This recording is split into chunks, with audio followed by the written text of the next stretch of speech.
So I lost my job, as I've discussed before, a couple months ago, and have been looking ever since. And it has really been,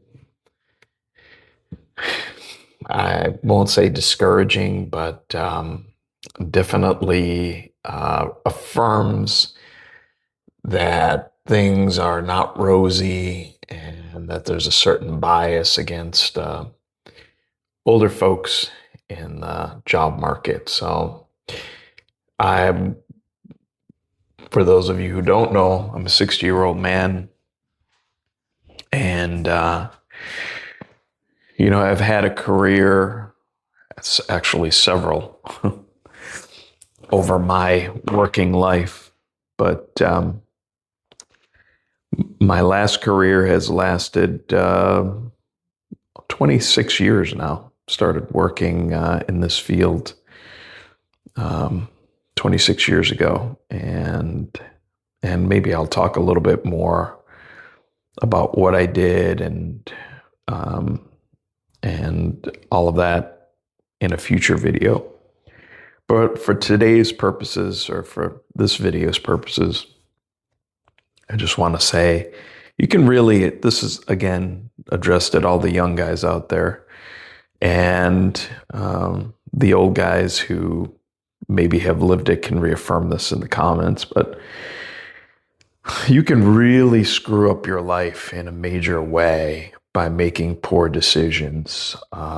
Decision making, I think, as a man particularly, we like to pride ourselves on being logical, reasoning, thinking beings, but oftentimes we deviate from that kind of rational decision making and go off half-cocked, and what that inevitably leads to, those poor decisions lead to, I, I guess the only way you can really put it is disastrous consequences.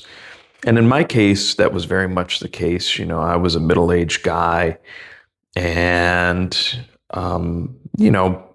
just out there playing the field. I was divorced the first time. Had good luck, just enjoying myself, and then,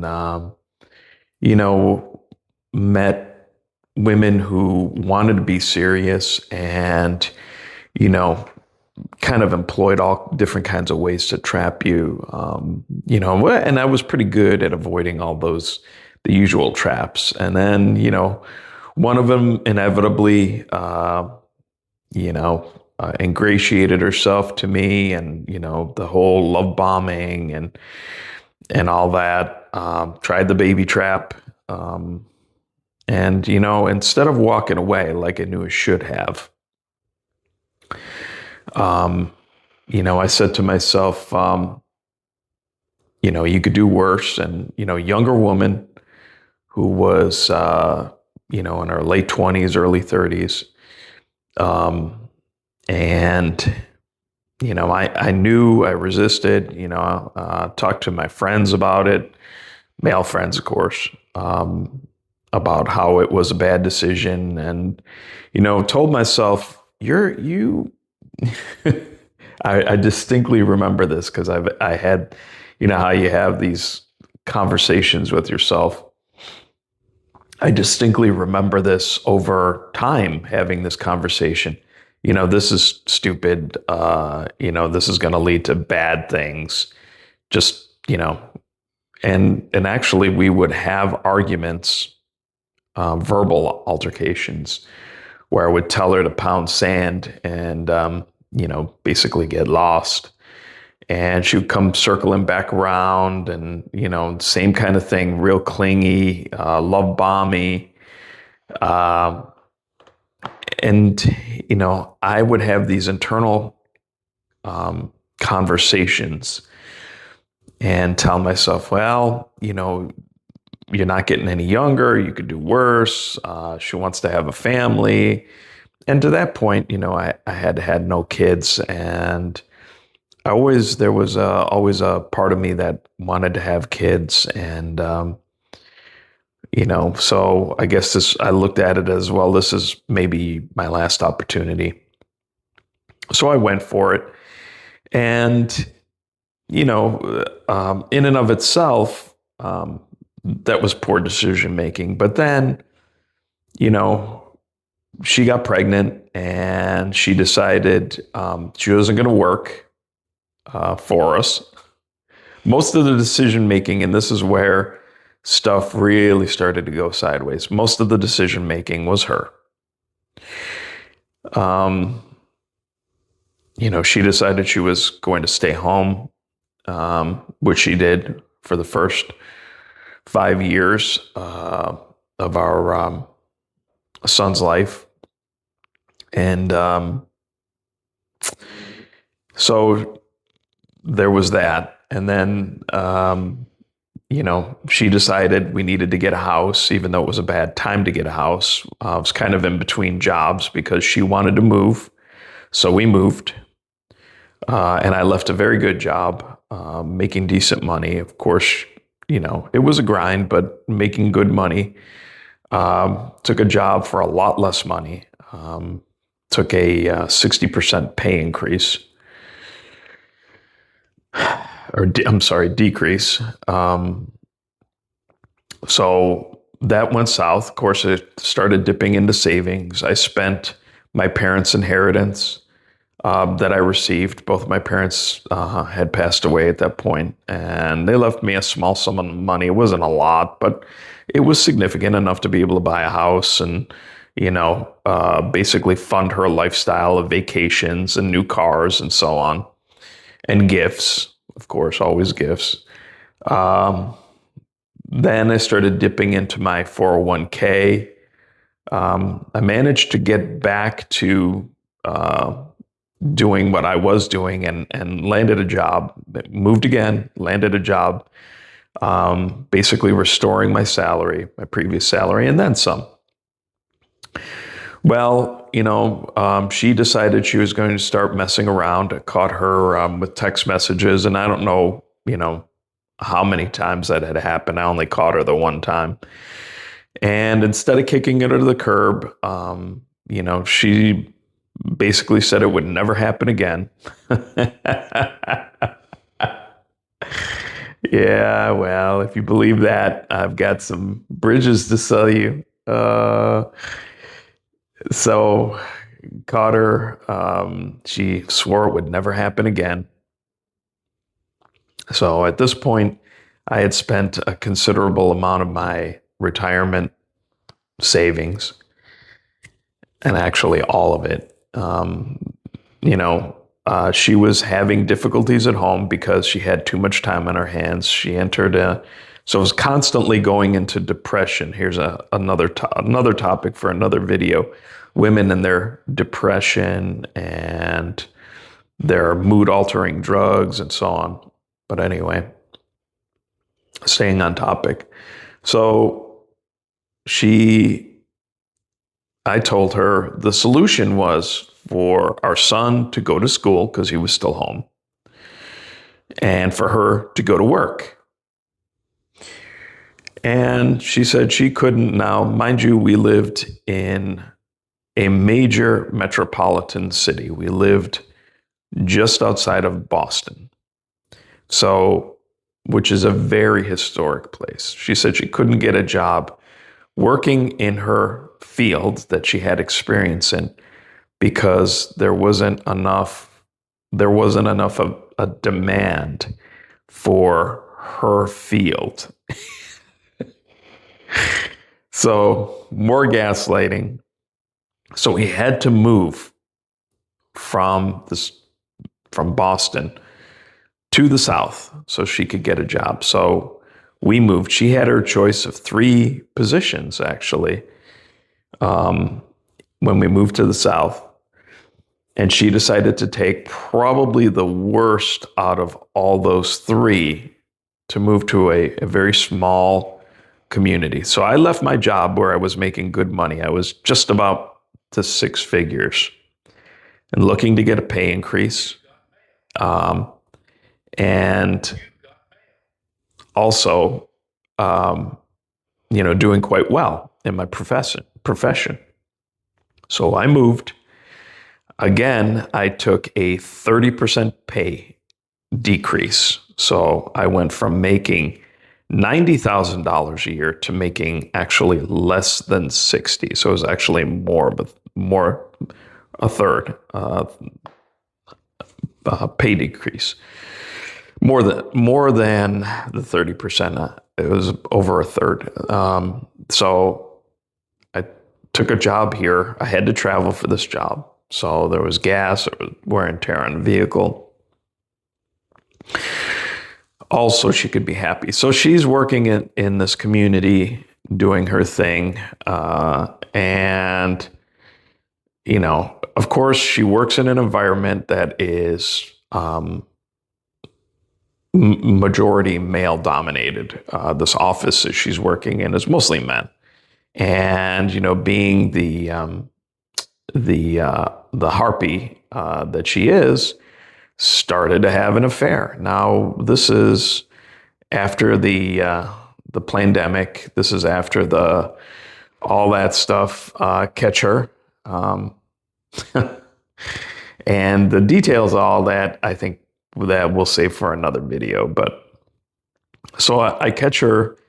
Of course, she tries to lie her way out of it. Now, this is now she's living at home and wants me to move out so that she can move her boyfriend basically into the house that my parents my inheritance from my parents paid for. And, basically I'm just yesterday's garbage. So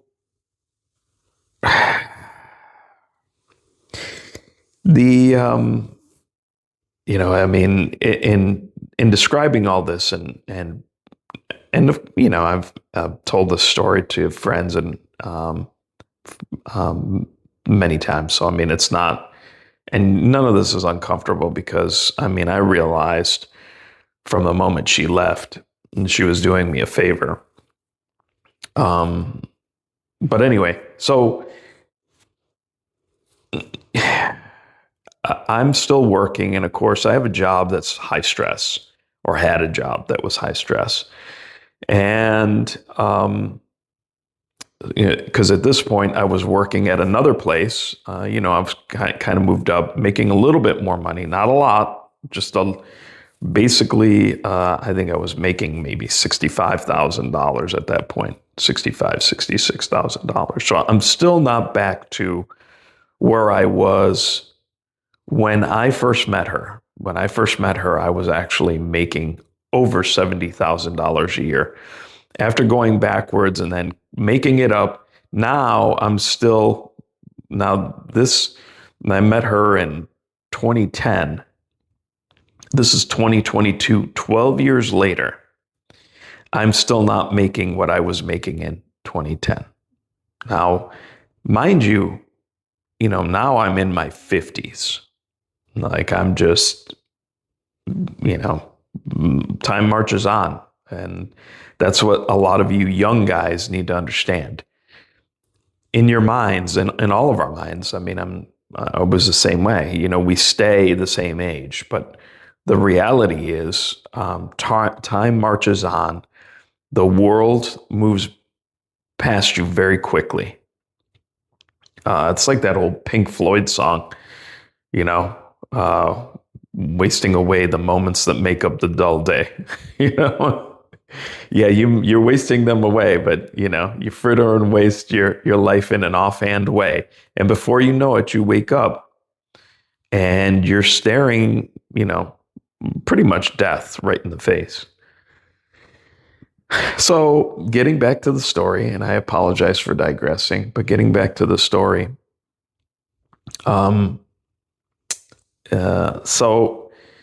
I discover her, and now there's a period of a few weeks where things at home are very uncomfortable. And of course, I have anger, not because I feel like I'm missing out on something or I want her to stay, because at this point, I could care less about her. But because of the breach in trust, you trust somebody, and this is something that it's hard for guys to understand, that women are not trustworthy. And I have seen this not just, I've had married women, and I'm ashamed to say at this point that I knew were married, that, I messed around with when I was younger and unattached. And that was wrong. And, many people would say that karma's a bitch, and I got, what I had coming to me. But, you know, the trust that we put in women is misplaced, because women are just not trustworthy creatures. And you can talk to any guy that works in any field that has anything to do with women. Where do most women, have affairs? Work. That's where they meet their paramours, their boyfriends, their side pieces. So anyway, so there's this period of a month where we're living in as they call it, the marital home, and she's trying to convince me to move out. And before I know it, I had to work late one night, because that's the kind of job I had. There were nights I had to work, and as it said, it was a high stress job for a lot of reasons. Mostly dealing with people sucks. For those young guys out there, if you can help it, do not deal with the public.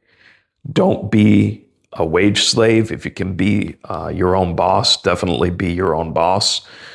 Minimize your interaction with these toxic people, because there are a lot of toxic people in the world. So I work late one night, and I pull up my street. Now I'm down at the end of a dead end street. So I'm driving down the street, and the house is dark. Now, mind you, I have two dogs.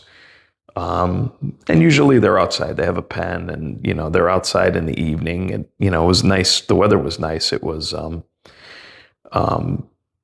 October in the South, October, November. So it was nice. It was a nice evening.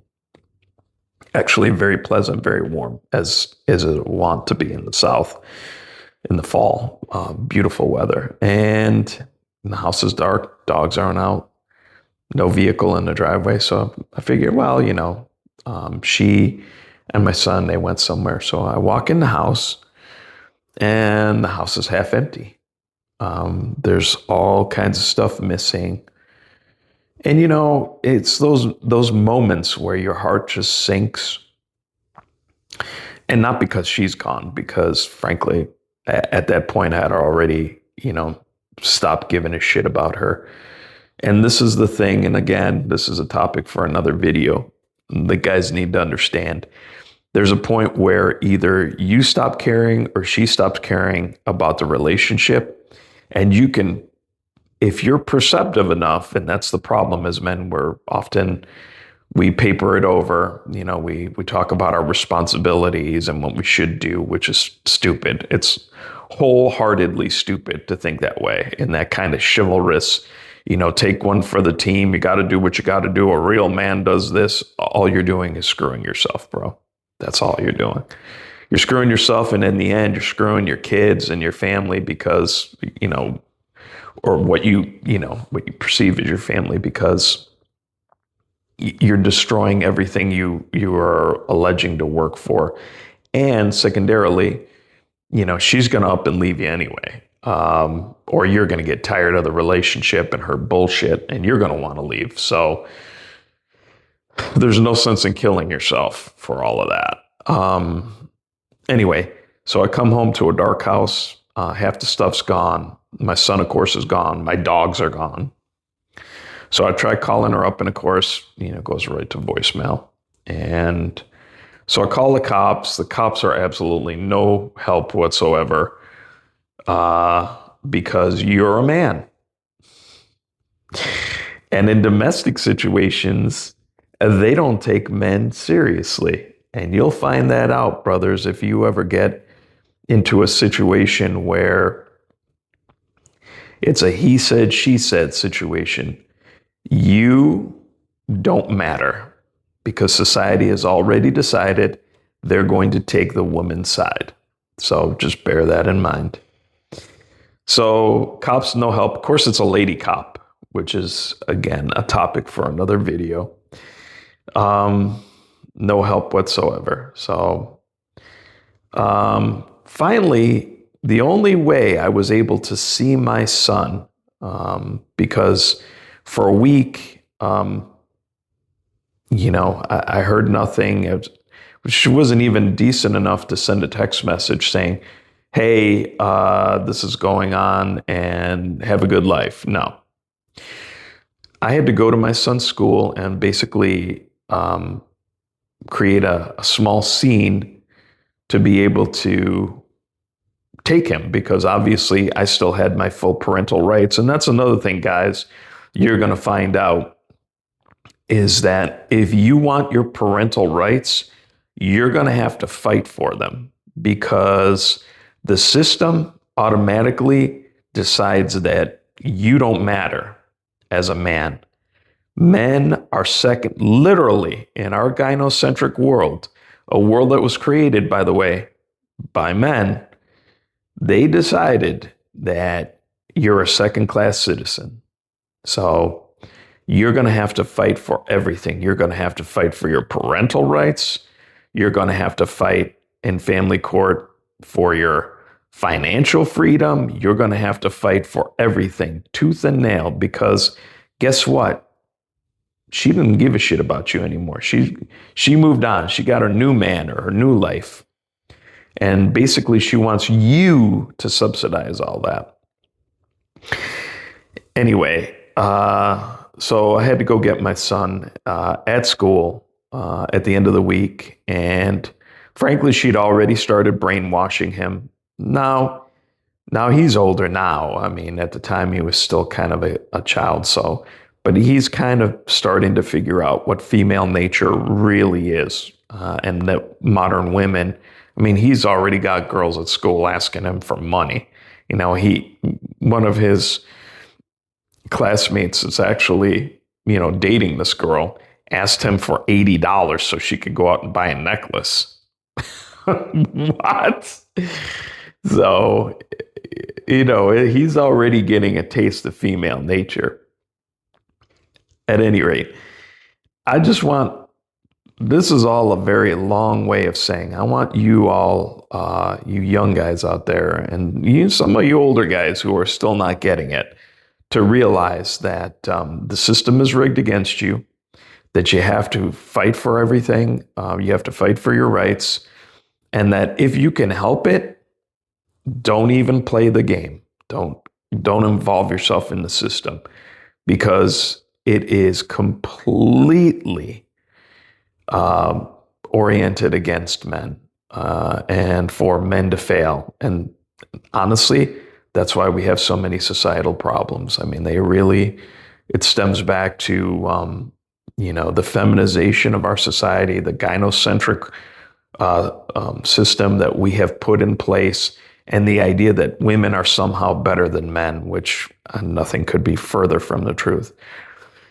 There's a reason why the fall of man was precipitated by a woman. Thank you, Eve. Anyway, I think that's about all for this one. I thank you for listening, and I encourage you to like and subscribe and help me grow the channel and continue this journey together. Until next time.